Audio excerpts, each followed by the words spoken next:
செய்தி கதம்பம்.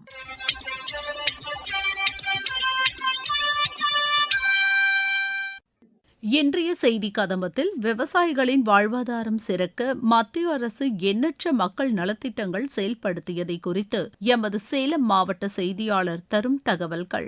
கோவையில் தமிழ்நாடு வேளாண்மை பல்கலைக்கழகத்தில் பட்டிப்பொங்கல் விழாவில் பல்கலைக்கழகத்தின் பொறுப்பு துணைவேந்தர் சுப்பிரமணியம் கலந்து கொண்டு பொங்கல் வாழ்த்துக்கள் தெரிவித்தார். மற்றும் மத்திய அரசின் சமூக வலைதள பதிவுகள் இடம்பெறுகின்றன. முதலில் விவசாயிகளின் வாழ்வாதாரம் சிறக்க மத்திய அரசின் PM கிசான் திட்டம், பிரதமரின் பயிர் காப்பீட்டு திட்டம், PM கிசான் மன்தன யோஜனா போன்ற திட்டங்கள் விவசாயத்திற்கு உதவி செய்வதாலும் இயற்கை நன்றி செலுத்தும் வகையிலும் சேலம் மாவட்டம் சூரப்பள்ளியில் விவசாயிகள் பொங்கல் விழா கொண்டாடியது குறித்து எமது சேலம் மாவட்ட செய்தியாளர் தரும் தகவல்கள். சுழன்றும் ஏற்பினது உலகம், அதனால் உழன்றும் உழவே தலை என்கிறார் திருவள்ளுவர். உலக மக்கள் அனைவரும் சோற்றில் கை வைக்க வேண்டுமென்றால் உழவர்கள் சேற்றில் கால் வைக்க வேண்டும். விடுமுறையே இல்லாத பணியை செய்யும் விவசாயிகளின் வாழ்வாதாரம் சிறக்க மத்திய அரசு எண்ணற்ற மக்கள் நலத்திட்டங்களை செயல்படுத்தி வருகிறது. விவசாயிகளின் வருமானத்திற்கு ஆதரவளிக்க ஆண்டுக்கு 6000 ரூபாய் வழங்கும் PM கிசான் திட்டம், இயற்கை இடர்பாடுகளிலிருந்து பயிரை காப்பாற்றும் பிரதமரின் பயிர் காப்பீட்டு திட்டம், வயது முதிர்ந்த விவசாயிகளுக்கு ஓய்வூதியம் வழங்கும் PM கிசான் மான்தன் யோஜனா, மண்வள பாதுகாப்பு அட்டை என விவசாயிகளின் வாழ்க்கையை மாற்றியமைக்கும் திட்டங்களை பிரதமர் நரேந்திர மோடி தலைமையிலான மத்திய அரசு செயல்படுத்தி வருகிறது. தங்களுக்கு உதவி செய்பவர்களை காலம் முழுக்க மறக்காமல் நன்றி செலுத்துவது விவசாயிகளின் தலையாய பண்பாக இருக்கிறது.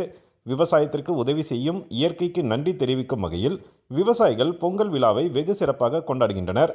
அந்த வகையில் சேலம் மாவட்டம் நங்கவள்ளி அருகேயுள்ள சூரப்பள்ளியில் நூற்றுக்கணக்கான பெண் விவசாயிகள் ஒன்றிணைந்து விவசாயத்திற்கு எண்ணற்ற உதவிகளை செய்யும் பிரதமருக்கு நன்றி தெரிவித்து பொங்கல் வைத்தனர். உலகம் முழுக்க எங்கு சென்றாலும் இந்தியாவின் பெருமையையும் தமிழரின் பாரம்பரியத்தையும் எடுத்துக்கூறும் பிரதமருக்கு நன்றி தெரிவிக்கும் வகையில் பெண் விவசாயிகள் இந்திய வரைபட வடிவில் திரண்டு பொங்கல் வைத்தனர். தங்களுக்காக உழைப்பவர்கள் யார் என்பதை உழவர்கள் தெரிந்து கொண்டதன் அடிப்படையில் இந்த நிகழ்வு நடத்தப்பட்டதாக கூறுகிறார் பாரதிய ஜனதா கட்சியின் மாநில துணைத் தலைவர் KP ராமலிங்கம். இன்றைக்கு விவசாய பெருங்குடி மக்களோட திருநாள். நாளை தினம் மாட்டுப் பொங்கல், இன்றைக்கு வாசப்பொங்கல் அல்லது பெரும்பொங்கல் அல்லது சூரியன் பொங்கல் என்று சொல்லுவோம். ஆக இந்த நாட்களில் விவசாயிகள் அவர்களுக்கு உதவியவர்களுக்கு நன்றி தெரிவிப்பது. ஆக தமிழ்நாட்டு விவசாயிகள் தங்களுக்கு உதவியவர் பாரத பிரதமர் நரேந்திர மோடி எண்ணுகிறார். அதனால் இன்றைக்கு நாடு முழுவதும் தங்களுடைய நன்றியை தெரிவித்துக் கொண்டு வருகிறார்.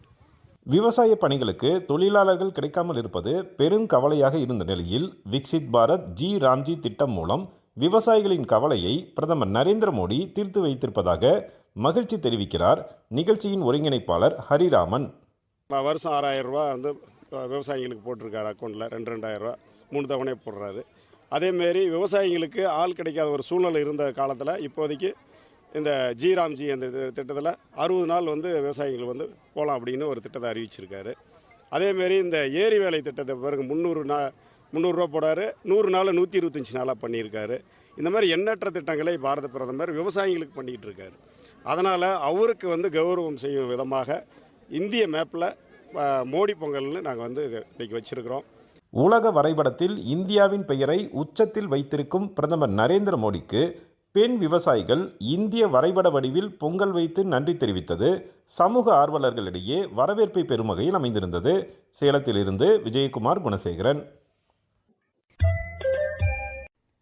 கோவையில் உள்ள தமிழ்நாடு வேளாண்மை பல்கலைக்கழகத்தில் பட்டிப்பொங்கல் விழாவில் கலந்து கொண்டு பல்கலைக்கழகத்தின் பொறுப்பு துணைவேந்தர் சுப்பிரமணியன் பேசுகையில், இந்த பொங்கல் உழவர்களுக்கும் பண்ணை தொழிலாளர்களுக்கும் நன்றி தெரிவிக்கும் விதமாக கொண்டாடப்படுகிறது என தெரிவித்தார். அனைவருக்கும் புத்தாண்டு மற்றும் பொங்கல் நல்வாழ்த்துக்களை முதலில் தெரிவித்துக் கொள்கின்றேன். இந்த பொங்கல் விழா என்பது தமிழரின் பாரம்பரியத்தின் ஒரு அடையாளம், இது பண்பாட்டின் ஒரு அடையாளம். ஆடிப்பட்டத்தை தேடி விதைத்து அகமகிழ்வோடு அறுவடை செய்து தன் உணவு உற்பத்திக்கு பங்களித்த இயற்கை வளங்களுக்கு நன்றி சொல்லும் நாள்தான் இந்த அறுவடை திருநாள் விழா. இந்த திருநாளில் உங்களை சந்திப்பதில் பெரும் மகிழ்ச்சி அடைகின்றோம். நம் தமிழ்நாடு வேளாண்மை பல்கலைக்கழகத்தில் பாரம்பரியமாக இந்த பொங்கல் திருவிழா மிக சிறப்பாக நடைபெற்று வருகின்றது. உழவர்கள் எல்லாம் தன்னுடைய இயற்கை தன்னுடைய மேம்பாட்டிற்கு பங்களித்த இயற்கை மற்றும் கால்நடைகளுக்கு நன்றி தெரிவிக்கும் ஒரு விழாவாகத்தான் இந்த பொங்கல் விழா நடைபெறுகின்றது. இந்த உலகிற்கே உணவளிக்கும் இந்த உழவர்களுக்கு இந்த தமிழ்நாடு பல்கலைக்கழகம் இன்று நன்றி தெரிவித்துக் கொள்கின்றது. இன்று தமிழ்நாடு வேளாண்மை பல்கலைக்கழகத்தின் வளாகத்தில் இந்த பொங்கல் விழா மிகவும் சிறப்பாக நடைபெற்றுக் கொண்டிருக்கின்றது. எங்களோடு வயலிலும் வரப்பிலும் சேற்றிலும் கால்நடைகள் இந்த உணவு தானிய உற்பத்திற்கும் உழவர்களின் மேம்பாட்டிற்கும் பெரும் பங்களிக்கின்றது. அதற்கு நன்றி தெரிவிக்கும் விதமாக கால்நடைகளுக்கு சிறப்பாக அலங்கரிக்கப்பட்டு ஊர்வலமாக சென்று இன்று பட்டி பொங்கல் மிகவும் சிறப்பாக கொண்டாடப்பட்டுள்ளது. தமிழ்நாட்டில் இந்த தமிழரின் அடையாளமான பொங்கல் திருவிழா கொண்டாடப்பட்டாலும் ஒவ்வொரு பகுதியிலும் அது வேறுபாடு இருக்கும். இந்த கோவை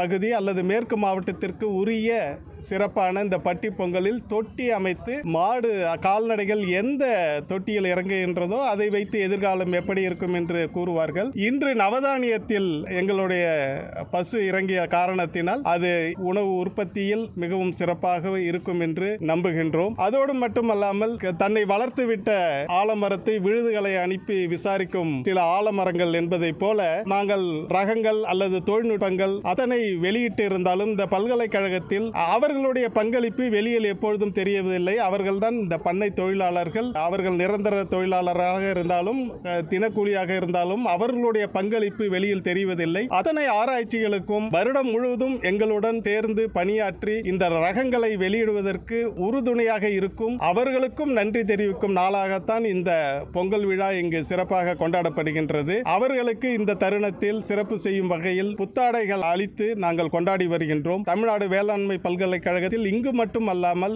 இருக்கின்ற 18 கல்லூரிகள், 42 ஆராய்ச்சி நிலையங்கள் மற்றும் 15 வேளாண் அறிவியல் நிலையங்கள் அனைத்து வளாகத்திலும் இந்த பொங்கல் விழா சிறப்பாக கொண்டாடப்பட்டு பண்ணை தொழிலாளர்களுக்கு புத்தாடை வழங்கப்படுகின்றது. அவர்களுக்கு பொங்கல் விழா சிறப்பாகவும் கொண்டாட இந்த பல்கலைக்கழகம் அனுமதி அளித்து நிதியும் அளித்து வருகின்றது என்பது இந்த நேரத்தில் உங்களுக்கு தெரிவித்துக் கொள்கின்றேன். புதிய ரகங்கள் வெளியீட்டு விழா என்பது இந்த நிர்வாக மாறுதலின் காரணமாக புதிய ரகங்களை மாநில வெளியீட்டு குழுவிற்கு முன்மொழிவதற்கும் அந்த பட்டியலை அனுப்புவதற்கும் சில தாமதம் ஏற்பட்டுவிட்டது. இருப்பினும் அரசு கனிவோடு அதை ஏற்று கடந்த 12/1/2026 அன்று அந்த கூட்டம் நடைபெற்று முடிந்துவிட்டது. ஓரிரு நாட்களில் அரசிடமிருந்து அறிவிப்பு வந்த பிறகு அரசின் ஒப்புதலுடன் மாண்புமிகு வேளாண்மை துறை அமைச்சர் அவர்கள் அதை குறித்து அறிவிப்பு வெளியிடுவார். அடுத்து வருவது மத்திய அரசின் சமூக வலைதள பதிவுகள்.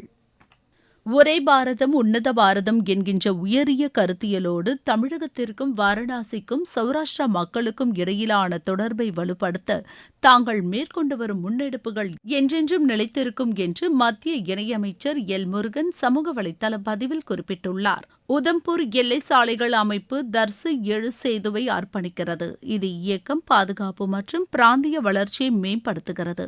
தேசத்தை கட்டி எழுப்புவதில் ஒரு பெருமை மிக்க மைல்கல் என்று மத்திய அமைச்சர் ஜிதேந்திர சிங் கூறினார். நமது துணிச்சலான இந்திய ராணுவ வீரர்கள் மற்றும் அவர்களது குடும்பத்தினருக்கு ராணுவ தினத்தின் பெருமை மிகுந்த நாளில் வாழ்த்துக்கள். இந்தியாவின் இறையாண்மை மற்றும் ஒருமைப்பாட்டை பாதுகாப்பதில் அவர்களின் அசாத்திய துணிச்சல், உயர்ந்த தியாகம் மற்றும் அசைக்க முடியாத அர்ப்பணிப்புக்கு வணக்கம் செலுத்துகிறது என்று பாதுகாப்புத்துறை அமைச்சர் திரு ராஜ்நாத் சிங் தனது சமூக வலைதள பதிவில் குறிப்பிட்டுள்ளார். மனிதர்களில் நிபா வைரஸின் அறிகுறிகள் காய்ச்சல் மற்றும் தலைவலி முதல் சுவாச கோளாறு மற்றும் நரம்பியல் சிக்கல்கள் வரை இருக்கலாம். இந்த அறிகுறிகளை முன்கூட்டியே கண்டறிவதும் சரியான நேரத்தில் மருத்துவ சிகிச்சை அளிப்பதும் தீவிரத்தை குறைப்பதற்கும் சிக்கல்களை தடுப்பதற்கும் மிக முக்கியம் என்று சுகாதார அமைச்சகம் கூறியது. காமன்வெல்த் நாடுகளின் அவைத்தலைவர்கள் மாநாட்டை பிரதமர் திரு நரேந்திர மோடி தொடங்கி வைத்து ஜனநாயக எதிர்காலத்தை வடிவமைப்பதில் இந்தியாவின் தீர்க்கமான பங்கை எடுத்துரைக்கிறது என்று பிரதமர் திரு நரேந்திர மோடி தனது சமூக வலைதள பக்கத்தில் பதிவிட்டுள்ளார்.